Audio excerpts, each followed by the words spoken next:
Welcome, everyone. This video is my experience with Fallout 4, the first game in the series I've played. I played 10.6 hours worth of the game, though it says I only played 5.5. No matter, I have more than enough to talk about. Before we start, I quickly wanna ask something. Why are the achievements hidden? I get why some of them would be hidden, but why all of them? New Vegas achievements and hidden. What the hell, Bethesda? So, let's start on the positive side. I appreciate that you can choose your point of view. You aren't confined to first or third person like some games, where I would have liked to play in third person but couldn't. The Pip-Boy and the Vault-Boy little animations are really cool. Although it's a bit funny that in 2077, that's the best computer equipment they had available, and no advancements were made even in 2287. The Vault-Boy animations are a nice little break from the barren wasteland you go across dying by the minute. Said dying is of course caused by the sheer abundance of enemies. There are a fuck ton of enemies in quite some places, where it's almost comparable to the overwhelming amount of redcoats in Assassin's Creed 3. However, if you can manage to bring them all down, it's so damn satisfying to finally defeat those fucking raiders. My weapon of choice would be the one and only minigun. While I still had ammo for this thing, it was the Raider Destroyer machine. Since I ran out of bullets for the minigun, I haven't found any. There's barely any ammunition anywhere in the world.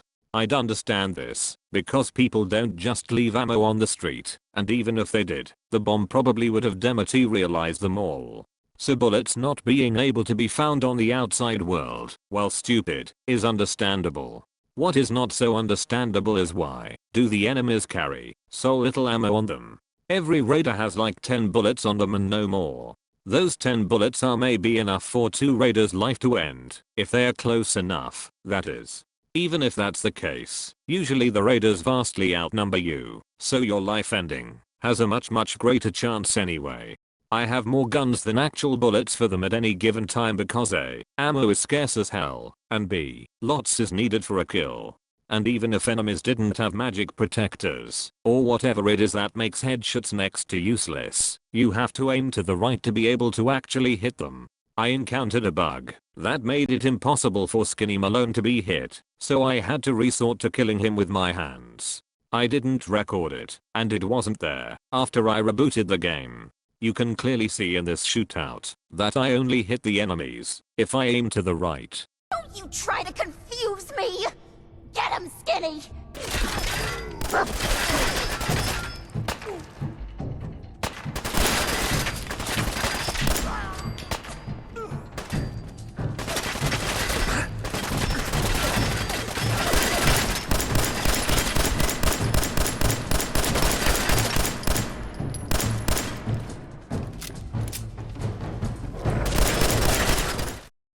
The quick save button is probably one of my most used buttons while playing Fallout 4. There are areas with tons and tons of enemies as I mentioned before, but if you die at any point, you have to start from the beginning. If there's some areas you can stop for a bit to prepare for the onslaught, do yourself a favor and quick save. Quick save everywhere you can where there are more than 2 enemies, because if you die, you will lose more progress than you think you will.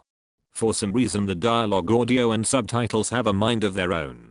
Despite the dialogue audio is set to the loudest the game will allow me to, and the subtitles are turned on, sometimes the audio just goes almost silent and the subtitles don't appear for no apparent reason. I've spent more time in the Corvair assembly plant than I'd like to admit. That facility is a goddamn maze. You Fallout 4 veterans out there will probably laugh at me right now when I say that I've spent at least 2 hours trying to find wherever the fuck Jared was. I dislike maps like these. Not because I can't get around, but because it's a less detailed version of the minimap we already had. The Pip-Boy includes a full-fledged map, so why couldn't that be the normal minimap? You can choose if you want to play the game in FPS or TPS. Why not choose the minimap also? Fallout 4 was intriguing to say the least.